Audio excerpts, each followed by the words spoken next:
Hello, तो हम लोग आज सीखेंगे कि रिडक्स को रिएक्ट के साथ कैसे इम्प्लीमेंट किया जाता है। लास्ट वीडियो में हम लोग ने ये देखा था कि उसका फ़्लो कैसा है उसका, ठीक है ना। उसको में हमें अगर डेटा मूव होना है तो रीड कैसे होता है, किस बात के ज़रिए, और राइट किस बात के लिए होता है। रिकैप के लिए हम लोग सिंपल से बताना चाहें तो जब आपको रीड करना है डाटा तो आप हुक्स का यूज़ करके उसको रीड कर लेंगे जिस भी कंपोनेंट में चाहते हैं, ठीक है। और अगर आपको राइट करना है डेटा तो फिर वो एक और होगा, उसके ज़रिए आप एक डिस्पैच करेंगे रिड्यूसर के पास, रिड्यूसर स्टोर में चेंज कर देगा, ठीक है।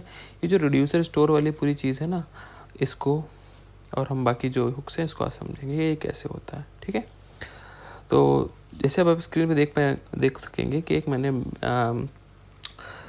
एक प्रोजेक्ट बना रखा है, सिंपल सा है। उसमें मैंने एक कंपोनेंट बना रखा है काउंटर नाम का, जिसमें मैंने एक हेडर में सिंपल सी वैल्यू स्टैटिक है, बहुत सिंपल कंपोनेंट। एक बटन का बना रखा है जिसमें ऐड लिखा है और थोड़ी सी CSS लिखी है, ठीक है। तो ये बहुत सिंपल प्रोजेक्ट है जिसमें अगर आपका जैसे इससे सीखना है एग्जाम्पल से, तो हमारा ये मोटिव है कि हम रिडक्स की एक ग्लोबल स्टेट बनाएं जो इन दोनों कंपोनेंट में हम यूज़ कर सकें ईजिली, बगैर स्टेट का यूज़ करें। वो जो लोकल स्टेट होती है वो प्रॉप का यूज़ करें, यानी प्रॉप और स्टेट जो लोकल की होती है ना, उनका खिचड़ी ना बने उनकी। जब पास कर रहे हैं फिर इसको यूज़ कर रहे हैं, सिंपल एक जगह ग्लोबली हम डिफाइन कर दें और उसको through out the application use कर सकें। तो सबसे पहले हम इन बटन्स को इंपोर्ट करते हैं ऊपर, और उसको हमने फिर यहाँ पर ऐप के अंदर डाला। देखते हैं सेव करके कि ये देखिए, ये थे सिंपल से, ठीक है। ये बटन है हमारा और ये वो जो दूसरा कंपोनेंट है, ठीक है। सिंपल से पहले से बना लेते क्योंकि हमें सीधे सीधे देखना ये होगा कि इनके अंदर हम कैसे यूज़ करते हैं, ठीक है। अच्छा, इसमें क्या है देखिए, आपको मेनली दो पार्ट पे ध्यान देना है। एक ये पार्ट होता है और एक ये। जो वीडियो में आपने देखा होगा तो ऊपर के 3 पार्ट जो है ना, स्टोर, रिड्यूसर, एक्शन, और नीचे उसके नीचे हुक्स था, यूजेज कर लिए, ठीक है। जो ऊपर के 3 पार्ट है ये वन टाइम वाले होते हैं, यानी कि इनको एक बार सेटअप कर दिया, छोटी एप्लीकेशन में एक बार सेटअप कर लिया तो बहुत मोस्टली हमको छूना ही नहीं होता। उसके बाद बस एक बार का काम होता है, हल्का फुल्का टच करना होता है कि। लेकिन हाँ, यूजेज और डिस्पैच ये आपको बार बार करना पड़ता है, जो कि ऑब्वियस है क्योंकि जिस कंपोनेंट में आपको ज़रूरत है वहाँ पर उसको इम्पोर्ट करके, जाहिर सी बात है जो डेटा यूज़ करना तो यूज़ करना ही पड़ेगा, तो वो कोड लिखना ही पड़ेगा, ठीक है। पहले क्लास बेस्ड कंपोनेंट में बहुत ही थोड़ा सा मतलब कॉम्प्लिकेटेड हो जाता था क्योंकि वो थोड़ा सा ऐसे इसका फ्लो कॉम्प्लिकेटेड रहता है, उन्होंने थोड़ा सा और कॉम्प्लिकेट। लेकिन फोक्स में बहुत ही सिंपलर है। बस आपको अब यहाँ से आपको ऐसे फॉलो करना है वीडियो के, अब आपको थोड़ी देर के लिए दिमाग को फॉलो पे लगाना है कि चीज़ें फ्लो समझना है कैसे हो रहा है, ठीक है ना। अभी वाई को थोड़ी देर के लिए आपको दिमाग में रखना है कि थोड़ा कंट्रोल में रखना है इसको, ठीक है। तो सबसे पहले क्या होगा, हम यहाँ पर स्टोर बनाएंगे, एक रिड्यूसर बनाएंगे, एक्शन बनाएंगे, ठीक है। लेकिन इनका सीक्वेंस ऊपर नीचे हो सकता है, ठीक है। अब ये 4 चीज़ें हैं, लेकिन मैं यहाँ पर आपको बता दूँ, सबसे पहले हम स्टेट बनाएंगे, इनिशियल स्टेट, जो यानी कि स्टोर होता है हमारा, ठीक है। चलिए बनाते हैं। तो ये हमने कर दिया। उसके बाद अच्छा, 2 चीज़ें हमें इंपोर्ट करने की ज़रूरत पड़ती है, एक क्रिएट स्टोर और एक प्रोवाइडर। दोनों का क्या यूज़ है आगे हम लोग पता चलेगा, ठीक है। तो सबसे पहले हम एक इनिशियल स्टेट को एक वेरिएबल में वो कर देंगे इनिशियलाइज, ठीक है। ये कुछ भी हो सकता है, ऑब्जेक्ट एरे, जो भी आप चाहते हैं कि through out the application use में आए। मोस्टली हम इसको एक ऑब्जेक्ट लेते हैं क्योंकि एक ऑब्जेक्ट के अंदर बहुत सी चीज़ें आ सकती है ना, डेटा भी आ सकता है, मतलब नंबर भी आ सकता है, स्ट्रिंग भी आ सकती है, एक और ऑब्जेक्ट आ सकता है, एरे आ सकती है, ठीक है। तो वो जो थ्रू आउट एप्लीकेशन यूज़ हो, और बहुत सी चीज़ें हो सकती हैं उसमें, तो वो एक ऑब्जेक्ट के फॉर्म में मोस्टली लिखते हैं। वैसे आपकी मर्ज़ी, जैसे चाहे लिख लें।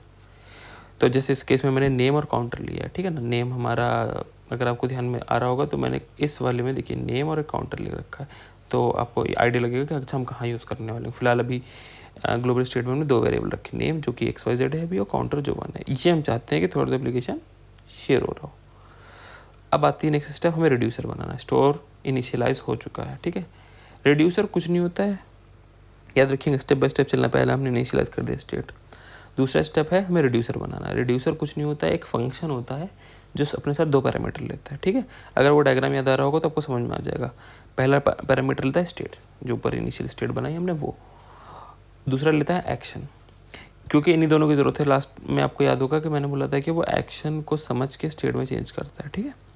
तो वो यहाँ से वो दोनों पैरामीटर एज अ फंक्शन में अपने ले रहा है, एक्शन का यूज़ करेगा, स्टेट में मैनिपुलेशन करेगा, ठीक है। यानी कि ये अंदर एक्शन को समझ के जो मैनिपुलेट करेगा एक स्टेट रिटर्न करेगा, ठीक है ना। तो रिटर्न स्टेट। लेकिन अब आपकी एप्लीकेशन में आपने यूज़र नेम भी यूज़ कर रखा है, काउंटर भी यूज़ रखा है, कल को बहुत सी चीज़ें यूज़ हो सकती है, दैट सी बात है, ठीक है। और रिड्यूसर का काम याद करिए क्या था, अपडेट करना, डिलीट, ऐड, ठीक है। रीड राइट नहीं करना उसको।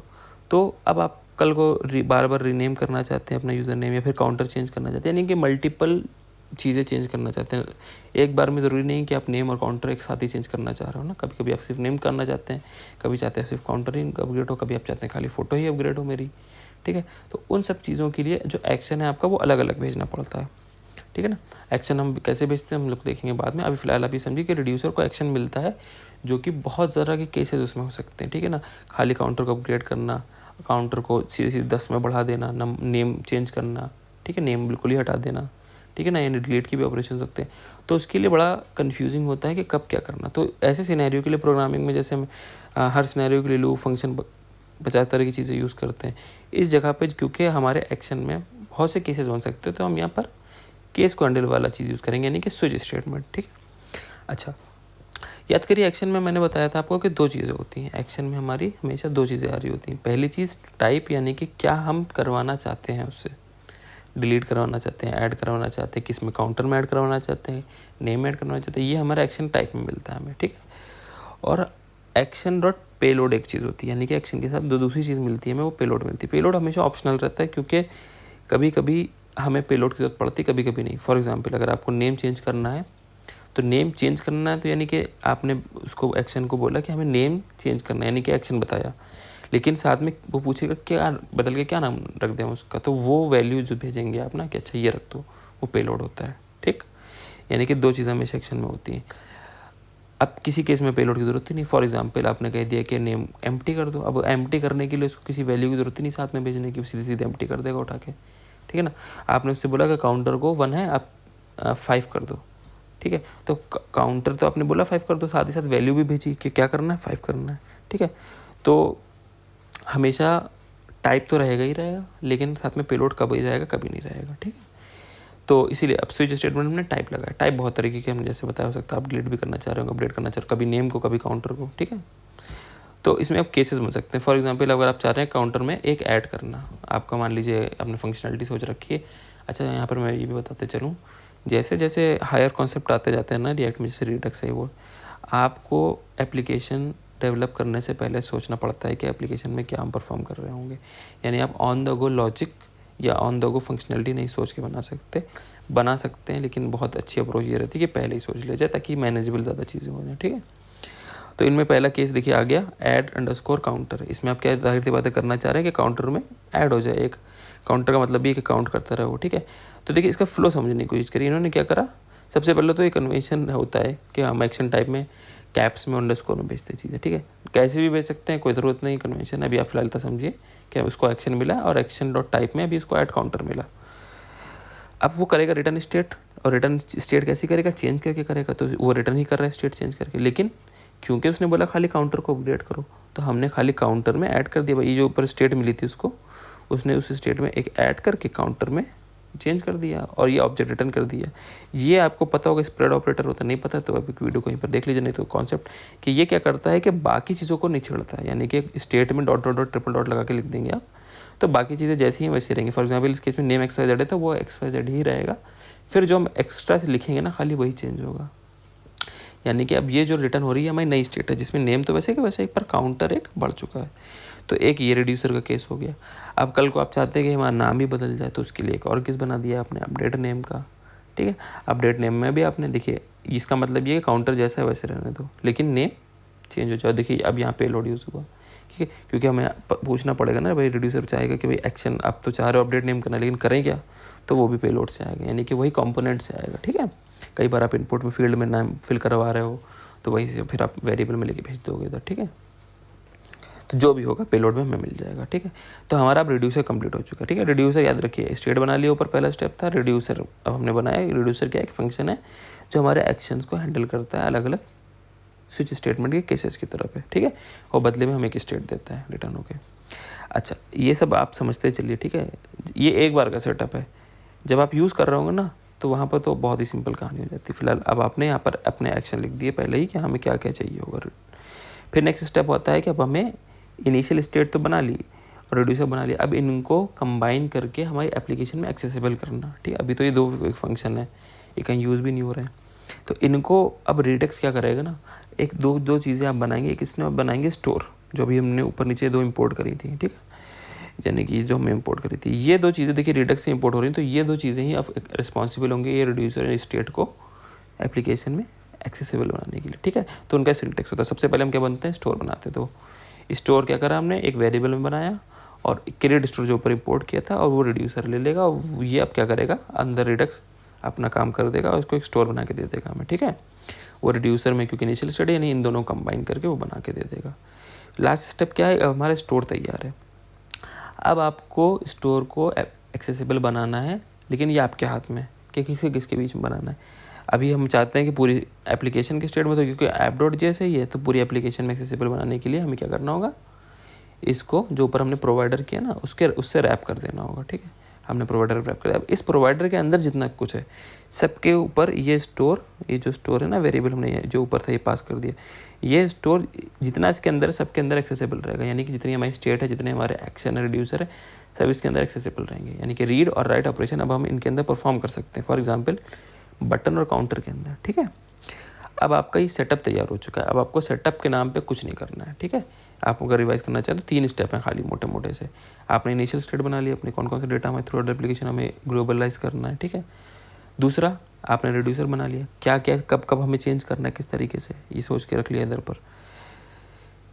ऑन द गो बाद में भी आके आप कर सकते हैं, ज़रूरी नहीं है एक बार में ही सारा लिख दें, क्योंकि फाइल है, एडिटेबल है, तो आप कभी भी आके एडिट कर सकते हैं, कोई दिक्कत नहीं।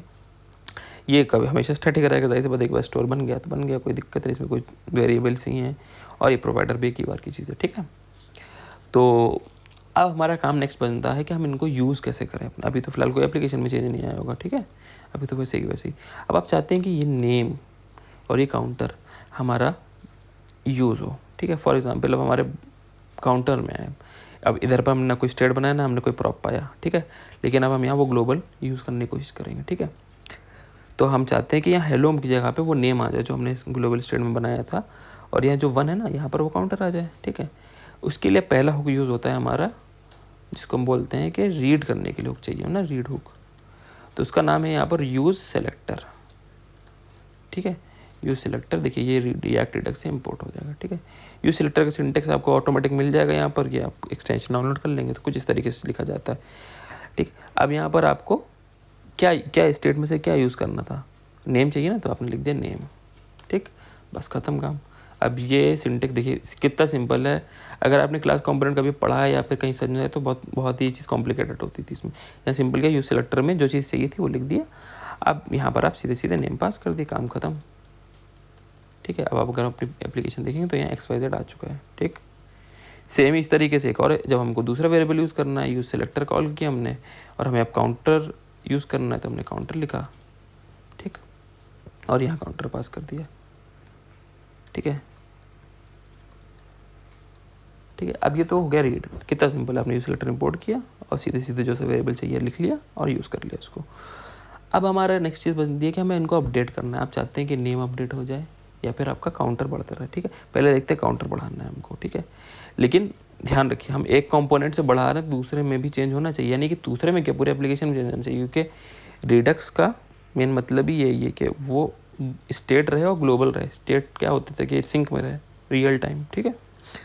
तो अब जैसे ये एक बटन, ठीक है, हम चाह रहे हैं इसके क्लिक पे जैसे हम क्लिक करें काउंटर बढ़ना शुरू हो जाए, ठीक है, लेकिन काउंटर का डेटा याद करिए ग्लोबल है, ठीक है, और काउंटर ये दूसरे कंपोनेंट में फिर भी चेंज होना चाहिए, ठीक है।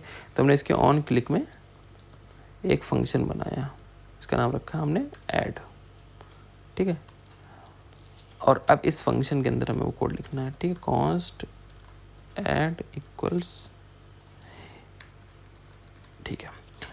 जैसे हमने रीड करने के लिए एक हुक यूज़ हुआ था, उसमें तो सिंपल था, एक लाइन में हो गया था। राइट करने के लिए, अपडेट करने के लिए एक हुक यूज़ होता है एक लाइन में, और उसको क्योंकि हमें रिड्यूसर तक पहुंचाना, याद है आपको वो फ्लो पर वाला, तो उसके लिए एक और लाइन रहती है। चलिए बड़ा इजी को समझ आ जाएगा, कॉन्स्ट या तो हाँ चलिए ठीक है, const dispatch equal to use dispatch, ठीक है। आपको पहली लाइन क्या लिखनी है, ये हमेशा एक ही बार लिखनी पड़ेगी, जैसे यूज़ सेलेक्टर बार बार लिखना पड़ रहा था ना, ये आपको एक ही बार लिखना है, ये जो पहली लाइन लिखी है मैंने, ठीक है, यूज़ डिस्पैच। और अब दूसरा ये क्या है, अब हमें डिस्पैच करना है, लेकिन हमारे पास 2 ऑप्शन है, हम नेम भी अपडेट कर सकते हैं और काउंटर भी अपडेट कर सकते हैं, लेकिन इस केस में हमें काउंटर चाहते हैं, ठीक है। तो आपको एक्सप्लिसिटली इसको बताना पड़ेगा, ठीक है। तो अब आप रिलेट कर पाएंगे, आप लिखेंगे यहाँ डिस्पैच और इसके अंदर हम भेजेंगे ऑब्जेक्ट में एक टाइप, याद आ रहा, एक्शन डॉट टाइप था, तो वो टाइप यहाँ भेजते हैं, ठीक है। अच्छा, कौन सा हमें टाइप चाहिए इस टाइम पे, ये वाला कि ये वाला, ऐड काउंटर चाहिए, तो हम यहाँ लिख देंगे ऐड काउंटर, ऐड काउंटर, क्योंकि हमें इसके साथ कोई पेलोड नहीं भेजना, इसीलिए हम खाली टाइप ही भेजेंगे, ठीक है। अब देखिए, अगर हम इस ऐड पे क्लिक करें तो ये ऐड काउंटर इस रिड्यूसर के पास जाएगा, और रिड्यूसर कह रहा है हम स्टैटिक बढ़ा देंगे, और बाकी रिडक्स का काम है पीछे का कि सिंक में लाना चीज़ों को, ठीक है। तो हम अब इस पर क्लिक करेंगे, देखिए ये होने लगा, कितना सीमलेस है। हमने बहुत कम कोड लिखा, लेकिन हमारा वही काम हो रहा है जो ना। अब आप इसको अभी छोटे छोटे कंपोनेंट में तो अच्छे से इमेजिन नहीं कर पा रहे, लेकिन अब जब ये सेटअप बड़े एप्लीकेशन में करेंगे जहाँ पर बहुत से पेजेस हैं, और आप किसी एक पेज के एक छोटे से कंपोनेंट से कुछ चेंज करना चाहेंगे और आपके किसी दूसरे पेज में चेंज हो जाएगा, तो आपको समझ में आएगा कि कितना बड़ा वो हैसल जो होता, खिचड़ी बनती पहुँचाने में, वो सिरदर्दी कम हुई। ओके, अब आप चाहते हैं कि नेम भी अपग्रेड हो जाए, ठीक है, तो आप एक और डिस्पैच कर देंगे इधर, इसके नीचे डिस्पैच, सॉरी, ठीक। यहाँ हमारा टाइप क्या है, उसका टाइप हमारा है उसका अपडेट नेम, ठीक है। तो हम यहाँ अपडेट नेम लिखेंगे, अपडेट अंडरस्कोर नेम। लेकिन अब यहाँ पर नेम चेंज करने, क्या चेंज करा जाए, पेलोड भी तो भेजना है हमको, ठीक है ना। तो पेलोड हमने भेजा कि भाई नेम अपडेट कर दो ABC XYZ ABC कर दो।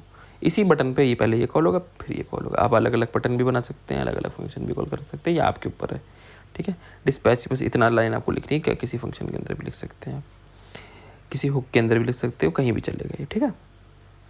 चलते हैं, चेक करते हैं इसको हम लोग। तो देखिए, अब हम इस ऐड पे क्लिक कैसे करेंगे, तो देखिए ये तो बड़ा ही बड़ा, और साथ ही साथ ABC हो गया। अभी बार बार क्लिक करेंगे क्योंकि ABC है ही, तो वो चलता ABC ही रहेगा, ये अपना बढ़ रहा है, बढ़िया जैसे बढ़ना चाहिए था इसको, ठीक है। तो आपको एक बेसिक फ्लो समझ में आ गया होगा। अब देखिए क्या है, नेक्स्ट वीडियो जो होगी वो होगी इसको प्रोजेक्ट जो होते हैं बड़े लेवल के, उसमें कैसे स्ट्रक्चराइज वे में करते हैं, ठीक है। लेकिन उससे पहले हो सकता है मैं एक एग्जाम्पल वीडियो बनाऊँ जिसमें आप इम्प्लीमेंट कर सकें, लेकिन वो हो सकता है स्किप भी कर दूँ, क्योंकि वो आप, मैं चाहता हूँ खुद से करें। यानी कि जो नेक्स्ट वीडियो है ना, उससे पहले पहले आप कम से कम 3 प्रोजेक्ट रिडक्स और रिएक्ट के बनाए मिलके, ठीक है ना। अच्छा, आप क्योंकि आपको अगर दिक्कत आती थी ना ग्लोबल स्टेट में, तो अब तक आपको समझ में आ गया होगा कि बहुत बड़े प्रॉब्लम सॉल्व करते हैं। तो आप इसको इम्प्लीमेंट करें छोटे छोटे प्रोजेक्ट में, एग्जिस्टिंग प्रोजेक्ट में भी, कि रिडक्स को हम इम्प्लीमेंट करके स्टेट यूज़ करना चाहेंगे, ठीक है ना। ध्यान रहे जितनी ज़रूरत है उतना ही रखें। फॉर एग्जाम्पल, जो चीज़ आप चाहते हैं कि ग्लोबली अवेलेबल रहे, वही यहाँ पर बनाएं, यानी कि वही यहाँ पर लिखें, ठीक है। उसी का एक्शन बनाएं, उसी का रिड्यूसर रहेगा। लेकिन जो लोकली हो सकती है, बेशक उसको लोकली करें, ठीक है ना, वो आप खुद समझ जाएंगे। तो कम से कम 3 प्रोजेक्ट बनाइए। आप बिल्कुल यही वीडियो रिपीट करिए जैसे मैंने रिपीट किया है, इसी स्टेप्स के वाइज, और उसको बिल्कुल पहले एज इट इज़ बना के देखिए क्या हो रहा है कि नहीं हो रहा है आपके में।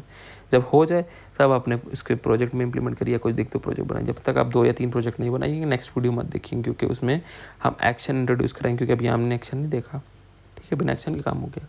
लेकिन इससे भी काम हो सकता है बिना एक्शन के भी। लेकिन जब प्रोजेक्ट बड़े होते हैं ना, तब हम चाहते हैं बहुत ऑर्गेनाइज वे में चीज़ें हो। तो बस वो ऑर्गेनाइज वाली बात हम लोग नेक्स्ट वीडियो में देखेंगे कि उसका कैसा फोल्डर स्ट्रक्चर होना चाहिए अगर हम थोड़ा सा बड़ा प्रोजेक्ट बना रहे हैं, ठीक है। उम्मीद है आपको समझ में आएगा। जो भी आपकी क्वेरी हो कमेंट में ज़रूर लिखिएगा, और उसको मैं नेक्स्ट वीडियो में भी कवर करने की कोशिश करूँगा, ठीक है। तो थैंक्स फॉर वॉचिंग।